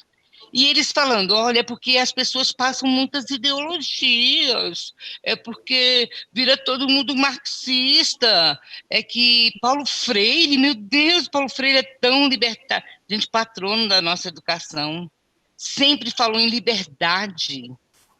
Olha só para dar um exemplo, assim, de mostrar a importância do Estado laico, que o professor Geraldo tanto argumentou de uma maneira tão linda. Eu sou evangélica há mais de 30 anos, sabe? Eu frequento a igreja, meu marido é presbítero na igreja, o meu pastor, graças a Deus, é um pastor progressista, maravilhoso. E eu fico observando, assim, muitos fundamentalistas religiosos que eles não teriam coragem de ter a escola para eles, mas eles querem oferecer para os filhos de uma classe trabalhadora, que os pais saem de madrugada para trabalhar. Que hora que vai ensinar esse menino, né? E essa questão assim da educação, de olhar no olho, vou contar só uma experiência para vocês, como sendo uma pessoa cristã. Eu estava em sala de aula, ia trabalhar com eles, era aula de sociologia, a questão do darwinismo social. E aí para trabalhar isso, eu tive que buscar as teorias da criação do mundo, do surgimento, né, de tudo, aí vem o Big Bang, eu tive que falar da teoria da evolução, que esses evangélicos fundamentalistas tanto têm medo das pessoas conhecerem. Que absurdo! Ao terminar a minha argumentação, um aluno levanta e fala, professora, eu queria saber em qual delas você acredita. Eu olhei para ele, olha, isso aí não precisa de você saber disso. Mas ele perguntou e eu respondi, olha, eu sou criacionista, eu acho que Deus criou tudo, pode ter sido através do fogo, pode ter sido através da questão da evolução, mas creio nisso. Aí ele deu aquela risadinha, né? Eu falei, meu querido, olha que tempo bom que a gente vive. Se fosse na Idade Média, você ia para a fogueira hoje, né? Graças a Deus, a gente estava num momento maravilhoso, gente, de conhecimento, de construção de conhecimento.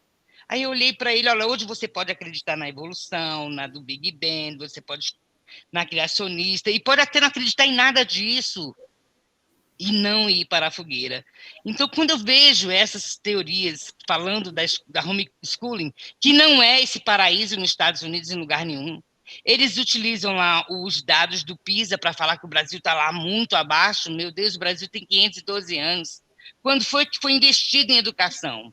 Os países que estão em primeiro lugar, meu Deus do céu, olha só, investe no salário do professor, investe em equipamento, em estrutura, em tecnologia. E o Brasil tem investido em o que hoje? Você vê que para aprovar o Fundeb, tinha aí agora a galera que não fosse aprovado o Fundeb. E aí, como é que ia ficar essa educação? Porque já tem um corte de tetos aí, que é uma coisa absurda também. Então, a gente está vivendo momentos agora, e eu tenho pessoas que eu conheço, pessoas que apoiam o governo atual, e eu perguntei sobre esse homeschooling. Não apoio, não gosto nem de pensar. Gente, é muito sério, é muito difícil. E quando eu vejo essas pessoas que ficam falando que a gente fica querendo ideologizar a escola e tudo, né? Qual o problema das pessoas conhecerem de tudo? Se é a Bíblia que me ensina em 1 Tessalonicenses 5:21, provai de tudo e retém o que é bom. Eu posso ensinar para o meu filho o que eu quiser? Posso. Mas eles vão ter a experiência deles. Senão fica um bando de vaca de presépio dentro de casa, achando que é todo mundo santinho, todo mundo pega a bibliazinha, vai ler, vai cantar ali, né? Que vai só ouvir Vivaldi, não vai ouvir um rap. Deixa eu ouvir o rap, qual o problema? Gente, eu acho um absurdo, assim, eu vindo sobre o homeschooling dessas pessoas fundamentalistas, é uma coisa de louco. Parece que as pessoas não têm mais nada para fazer. Parece, eu perguntei para meus filhos, vocês gostariam de ter escola em casa? Fiz uma pesquisa aqui, que eles estão tendo aula online agora. Mãe, a gente está tendo porque não tem outro jeito. Mas jamais eu queria deixar, como o Dudu falou com tanta saudade da escola, né? A importância disso. E é impressionante como, trabalhando há mais de 30 anos, a gente trabalhou por uma escola democrática, a gente construiu essa escola democrática desde o início, a gente trazia a comunidade para a escola, a gente ouvia pai, ouvia aluno, ouvia professor, ouvia direção. Há um espaço para todos construírem. E aí, o que acontece hoje? Eu não sei, parece que a gente está voltando assim, sei lá, na década de quando, eu acho que a gente está voltando lá para o início dos primórdios, né, da humanidade, deixando escapar o conhecimento que é o fundamental, sabia? A construção desse conhecimento que se dá no coletivo. Não acredito que uma pessoa que vai ser criada dentro de casa vai ter a mesma experiência. O meu filho tinha um coleguinha de sala de aula que tinha uns ossos de vidro, e o Vinícius é muito desajeitado, ele é muito grandão. Aí, mas ele falava, mãe, mas quando eu chegava perto dele, eu chegava com tanto cuidado para não encostar nele, para não machucar ele. Mas ele é tão inteligente, ele é tão... Gente, essa experiência que meus filhos tiveram, estudando com alunos, e eu tive alunos deficientes visuais também, uma escola inclusiva, né? Como é que você vai atender essa escola inclusiva? Sabe? Com alunos portadores de necessidades de diversas formas, né? Aí eu vejo hoje nessa educação, nesses fundamentalistas, e eu me sinto à vontade para falar, porque sou evangélica da Igreja Presbiteriana Esperança. Olha só, gente, quando eu ouço falar, meu Deus do céu, que as pessoas vão mudar o pensamento do menino, você não confia no que você faz, não. Acho que eles têm tanto medo de fazer o que eles fazem, né? Porque a gente tem ouvido agora tanto absurdo aí. Tenho até falado que eu sou protestante, para não falar que sou evangélica, porque não está dando nenhum orgulho de falar que a gente seja uma pessoa evangélica. Até porque o meu Deus, o Deus que eu acredito, não é um Deus de ódio, não é um Deus de amor. Tanto que eu escrevi aqui em casa, ó, assim que veio a pandemia, eu vi tanto crente fazendo arma dentro da igreja, que eu botei o quadro aqui, olha, foi por amor, não foi por ódio. Né? Então, para entender isso, essa questão do amor, Jesus falou, não julgueis para não ser julgados. Jesus é um exemplo de um conhecimento maravilhoso, quando ele queria confusão, era ir para conversar com os fariseus, com os doutores da lei, né? Mas era um homem que não julgava ninguém. E por que que esses fundamentalistas religiosos, os criadores desses projetos, que não é essa maravilha nos Estados Unidos, porque lá tem que ter o dinheiro, tempo e dinheiro também para poder fazer isso em casa, né? Conversando com uma amiga minha que casou com um americano e mora lá. E o que que as pessoas querem da vida? Assim, desviar. Eu já acho um absurdo aquela história do voucher para a escola, você ter o aluno, cheque educação, né? Conhecido aqui em Brasília de uma maneira tão estranha, quando quer desprivilegiar assim, a escola pública. Como eu dei aula na escola pública por quase 30 anos, como meus filhos estudaram na escola pública, e eu tinha que valorizar isso, sustentar, né? Meu marido, vamos botar na escola particular? Porque, não, vamos deixar. Eles queriam continuar na escola pública, no ensino médio, eles queriam permanecer ali, com as suas diversidades e o que eles aprenderam. Olha, eu tenho muito orgulho. Hoje eu tenho certeza que é difícil para achar alguém que argumente, né?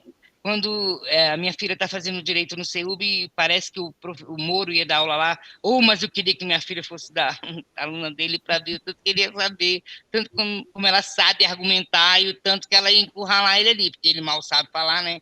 Acho que iria ser muito difícil.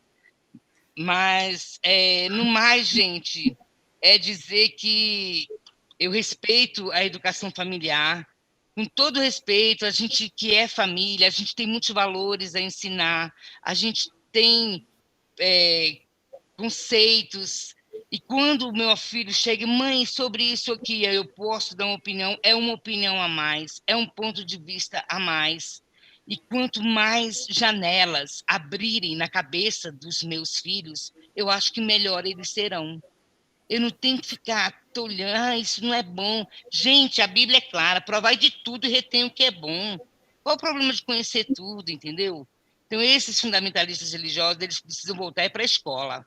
Queria saber a formação dessas pessoas. Se são pastores que nem fizeram um curso de seminário, por exemplo.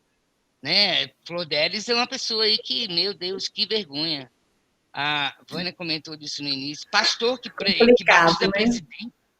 Né? Pastor que batiza presidente, depois a gente vê aí um roubo desse, Meu Deus do céu, que mundo nós estamos vivendo. E o Ministério Público, não sei o que vai fazer com essa galera toda, mas quando era assim com pessoas de esquerda, é um peso e duas medidas.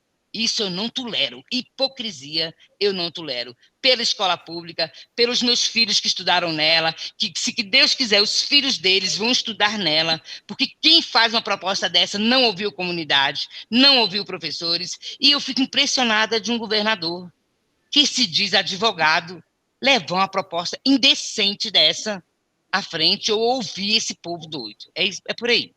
Obrigada. Eu não vou entrar muito em detalhes, só defendendo mais uma coisinha. A escola é laica e ela precisa ser laica. Porque o momento que a igreja dominou a humanidade foi o momento conhecido como Idade das Trevas. Não vamos nos esquecer disso. É isso. Marilene, obrigada. E você me fez lembrar aqui de um debate que nós fizemos logo no início desse governo, que ele acatou o projeto do governo federal de militarização das nossas escolas. E a gente fez muito esse debate e fazemos até hoje, que é assim, o que existe de falso nisso? Porque existe uma proposta que as pessoas acham que terão ali proteção, segurança, né? Só que você pode encher uma escola de policiais, se você não muda o mundo lá fora, quando seus filhos saírem da escola, estarão expostos àquele mundo real.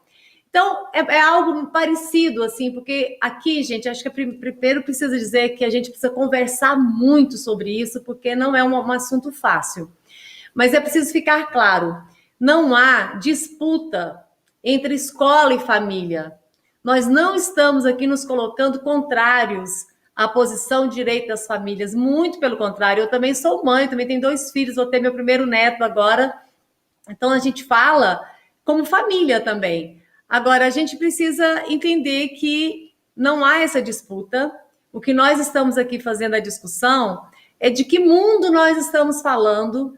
E quando eu falo a criança sai da escola e o perigo continua lá fora, também é assim, eu tiro meu filho da escola, trago para dentro de casa, porque eu acho que aqui eu vou fazer melhor, ele estará, inclusive, mais protegido aqui.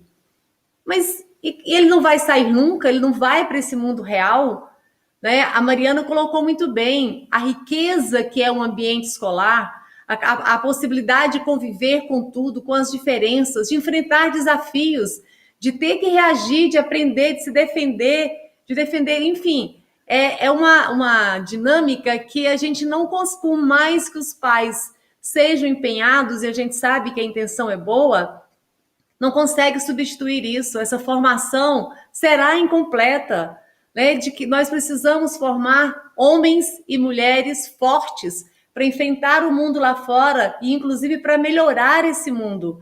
Então, quando a gente pensa que trazer para dentro de casa é um gesto de proteção, claro que você está tentando fazer isso, mas você não está fortalecendo o seu filho, a sua filha. Nós não estamos falando só da questão de conteúdo, que eu posso me dedicar e conseguir passar os conteúdos para os meus filhos. Nós estamos falando do todo, da formação, a questão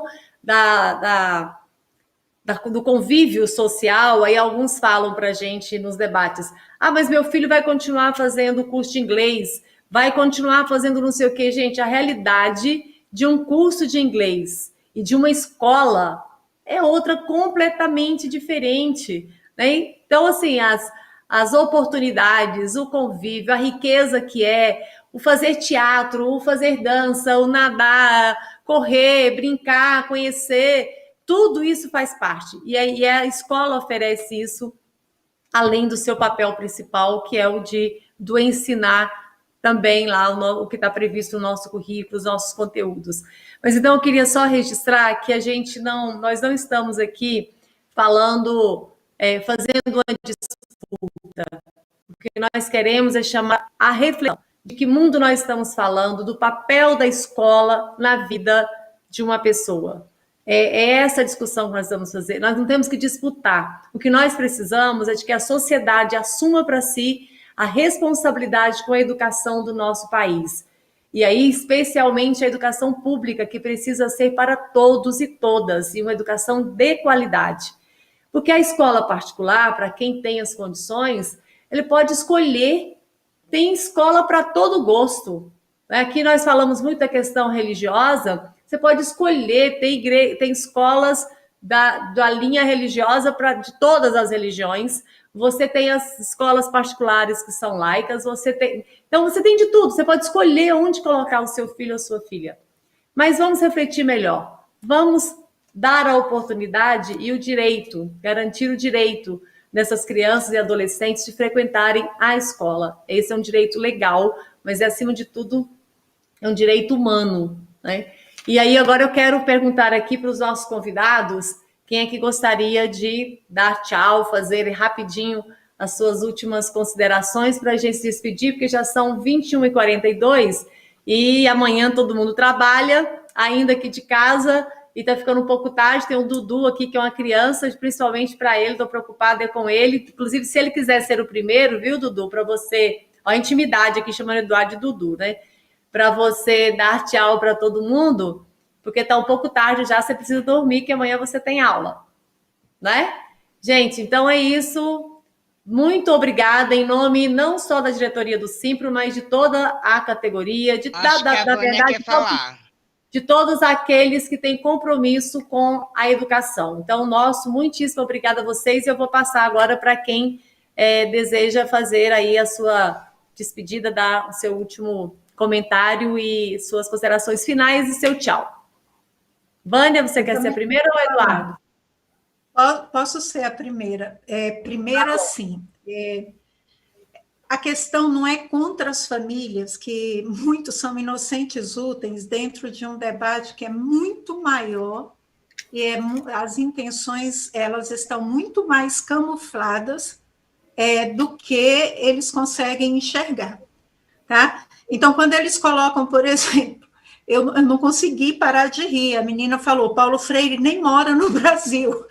Paulo Freire morreu dia 2 de maio de 97. Aí o outro fala assim, o método Paulo Freire falhou na educação. Paulo Freire não tem método para a educação básica. O Paulo Freire, ele tem um método para alfabetização de adultos que está é explicado aqui, ó, nesse livro do Carlos Rodrigues Brandão, que é o método Paulo Freire para alfabetizar.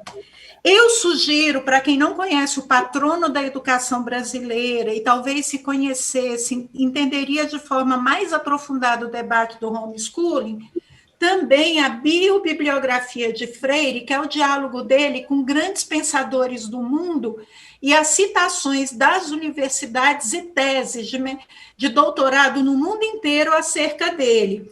Eu até posso emprestar, o meu está bem rasgadinho, porque eu estou sempre lendo, tá? Eu sugiro também a leitura do Paulo Freire, Educação e Mudança. Está velhinho, mas eu ainda continuo consultando. Ler também o Pedagogia da Esperança, porque aí, se você lê, você não fala bobagem.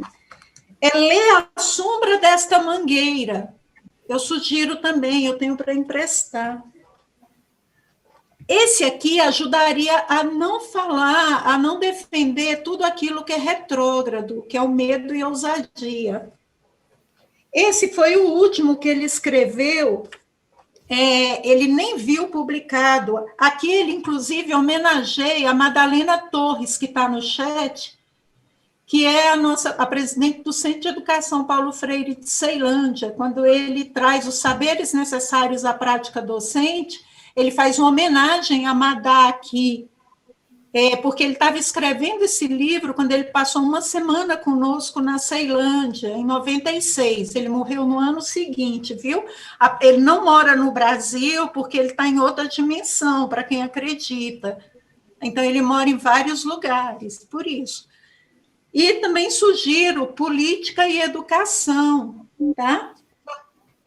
E esse aqui é fantástico, que é o Extensão ou Comunicação. O meu está acabado, porque esse aqui eu já li algumas vezes.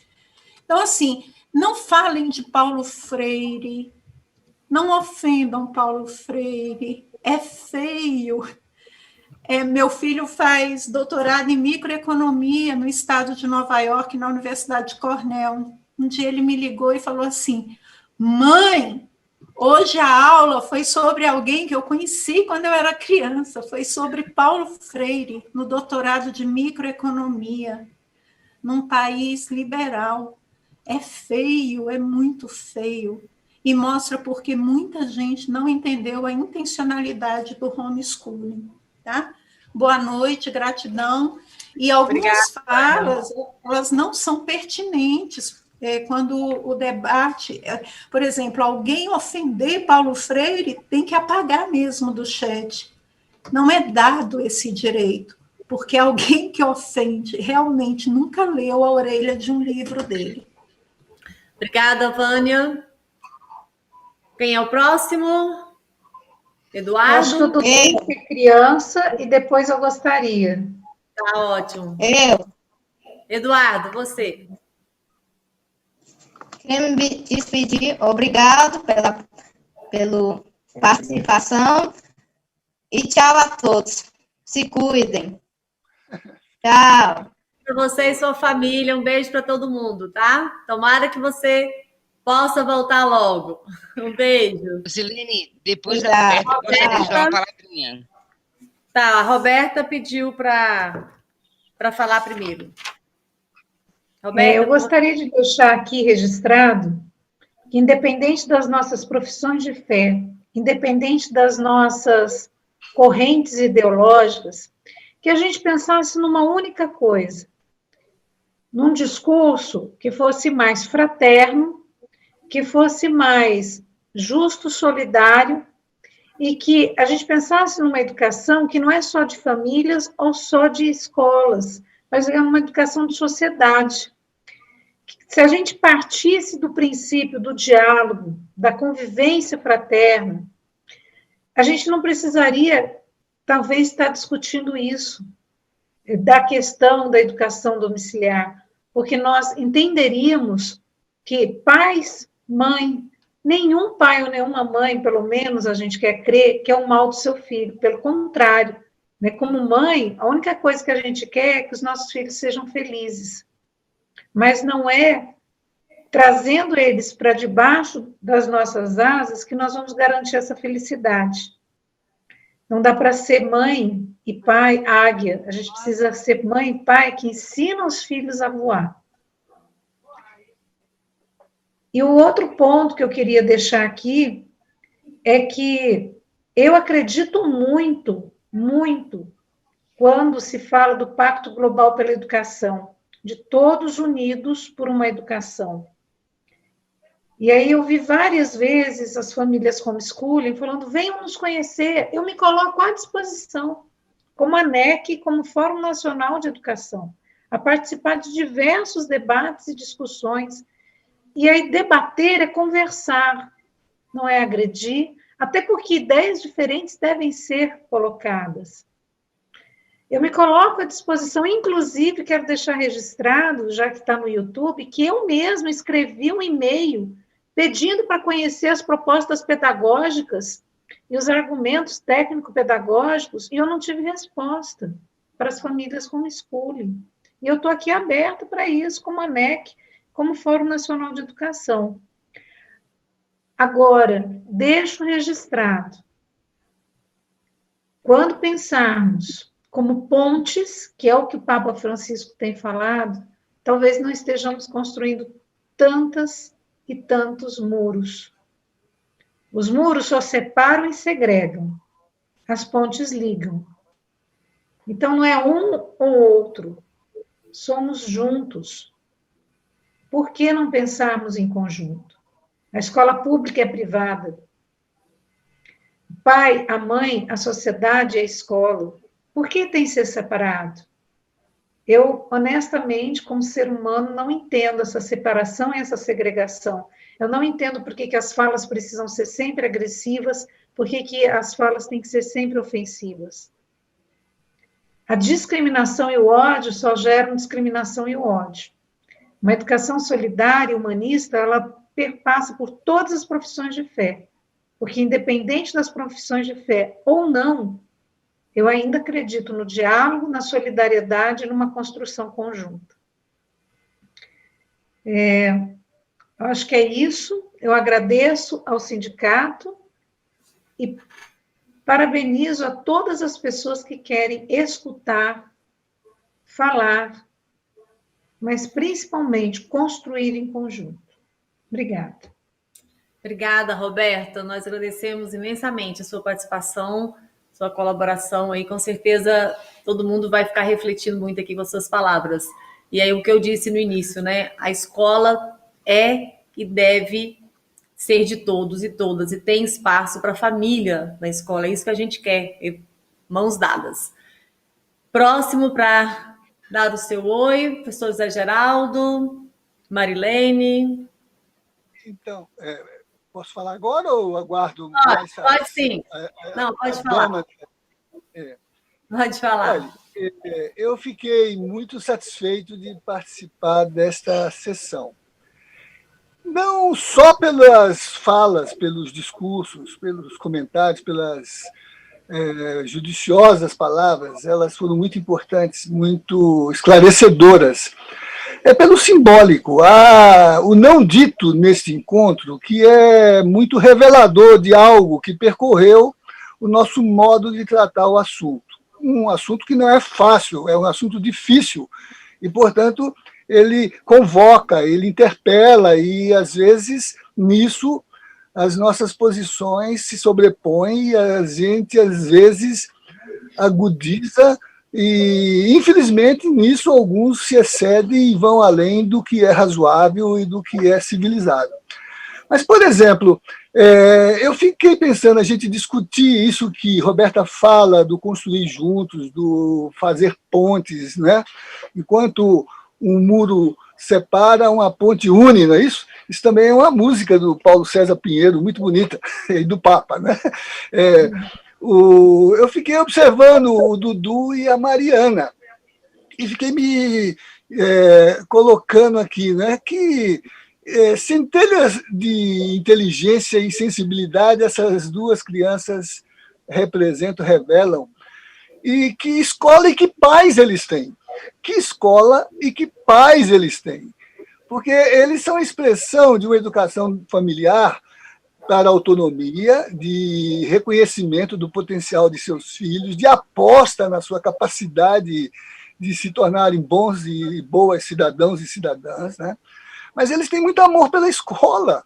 E isso significa que a função política da escola se concretiza, e eles são a expressão disso. Eles têm opinião, eles têm leitura de mundo, eles têm competência para formar juízo sobre os caminhos a adotar, eles manifestaram a opinião deles livremente. Né? Aí eu fico pensando, né, o quanto isto está presente na construção do modelo educacional que nós realizamos enquanto projeto de sociedade, que a nossa Constituição expressa, que as nossas leis gerais expressam. E esse modelo pensa uma escola que seja pública, republicana, laica, que se complemente com os aportes de outras formas de leitura de mundo, mas uma escola que socialize. Essa palavra não é anatematizada, ela está na Constituição, significa criar vínculos de vivência e de correspondência na condição de interação social, de trocas. Né? E por isso, alguém disse no chat que eu tinha falseado o resultado da decisão do Supremo. Olha, a mensagem do governador diz assim, que a Constituição veda, que é inconstitucional as formas, de qualquer modo, do homeschooling. É a mensagem do governador. E por isso é que ele fugiu do uso do termo para colocar em questão um eufemismo chamado ensino domiciliar. Mas ele diz claramente que é inconstitucional. E por que o problema aqui nos mobiliza? Porque o que foi feito sem debate, sem discussão, no momento crítico, no momento de emoções exacerbadas, o descuido com esses fatores que foram aqui tão bem trabalhados pela Lena, pela Mariana, pela Roberta, pela Vânia, pelo Dudu e pela Rosilene. Então, essa questão que está em causa e que a Boa Escola realiza porque ela é uma função pública, quando convoca as famílias para integrarem a direção da escola. Eu não sei, mas eu aposto que os pais do Dudu e da Mariana participam das atividades de gestão da escola, integrando professores e familiares. Se não fazem, Dudu e Mariana, convoquem seus pais. Mas eu tenho certeza que eles, de algum modo, participam e fazem a gestão da escola.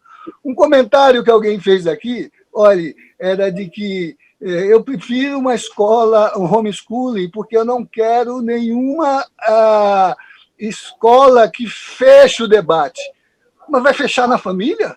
Vai fechar no ambiente onde todo o senso comum se encarna nas formas tradicionais das nossas próprias crenças. Né?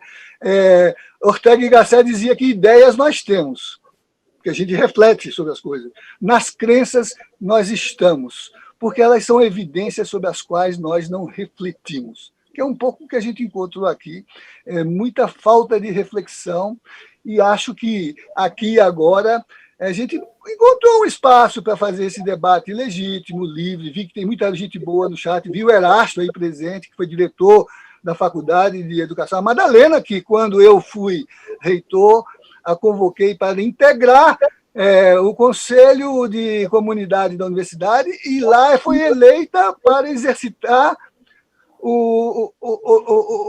estou me enganando se foi a Madalena, mas foi uma das formuladoras das políticas lá do Mopuc de Ceilândia, que construíram a presença da universidade em Ceilândia. Então, eu queria agradecer a oportunidade de ter estado neste debate e de esperar que a gente continue a discussão, porque é uma questão grave, uma questão difícil, e requer muita participação para a gente poder encontrar os melhores caminhos. Muito obrigado e boa noite a todas e todos. Nós agradecemos, professor José Geraldo, por estar aqui conosco. Agora a Marilene, porque senão ela vai ficar por último novamente, não pode. A Mariana, que é mais jovem, aguarda mais um pouquinho aí, tá, Mariana? Então, Marilene, com você. Olha só, gente, eu queria só agradecer, foram quase 30 anos de escola pública, né? Então, agradecer muito as escolas por onde eu passei, os colegas que eu tive, os alunos que eu tive, desde que eu trabalhava em Braslândia, depois até o plano piloto. Dizer que a escola, como eu ajudei a construir essa gestão democrática, ela nunca foi fechada ou que não houvesse a participação dos pais, muito pelo contrário. O José Geraldo acabou de falar, e o José Geraldo é um cara que eu vejo sempre em palestras, encontro por aí, ou seja, a educação continuada, sempre temos algo a aprender. Dando aula na escola pública, eu ensinei muito, eu aprendi muito, né? Porque o mestre não é só quem ensina, é quem de repente aprende e aprende sempre.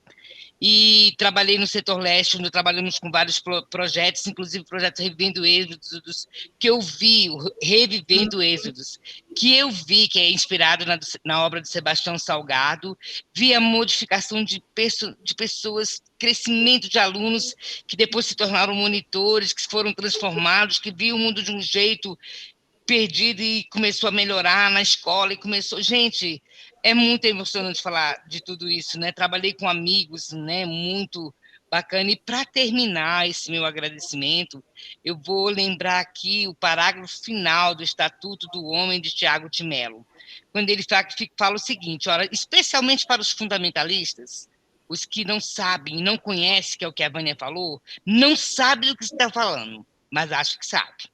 Esse é o pior engano, né? Então, ele fala assim, olha, fica suprimido o uso da palavra liberdade, a qual será suprida dos dicionários e do pântano enganoso. A partir desse instante, liberdade será algo vivo e transparente, como um fogo ou um rio, e sua morada será sempre o coração do homem. E para fechar, ainda que eu falasse a língua dos homens e dos anjos, se não tiver amor, né, que está em 1 Coríntios, né, do capítulo 13, fala exatamente disso, e o Legião Urbana tão grandemente gravou na música Monte Castelo, né? Se não tiver amor, não seja professor. Se não tiver amor, não assuma coisa que você não vai dar conta de fazer, porque o amor vai prevalecer sobre tudo, né? E foi uma história de amor, a minha vida profissional, e até hoje apaixonada, muito feliz e muito feliz com todos vocês que participaram desse debate aqui. Muito obrigada.